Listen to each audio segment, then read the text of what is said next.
Sambalpur Cuttack 55 number जातीय राजपथर किशोर नगर थाना अंतर्गत सुसव छकरे रविवार अपराह्न सड़क दुर्घटन जड़े महिला मृत्यु होता बेले 2 जन आहत होती और 5 जन गुरुतर होती बुर्ला स्थानांतर कर मृत महिला जन कहले संबलपुर लिप्सा प्रियदर्शनी मिश्र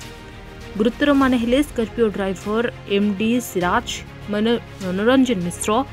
विनोद बिहारी पंडा तृप्तिमयी पंडा प्रियंका पति और आहत माने हेले आकांक्षा पति ऐश्वर्या पंडा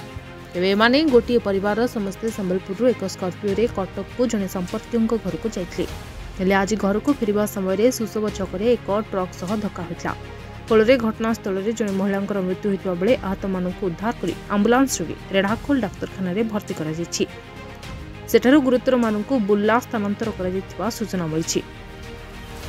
नाकटदेलू विनोद कुमार सेठी रिपोर्ट हिरांचल लाइव। तेरे एभली किसी गुरुत्वपूर्ण खबर देखा चाहती आम चैनल को लाइक सब्सक्राइब और शेयर करूँ।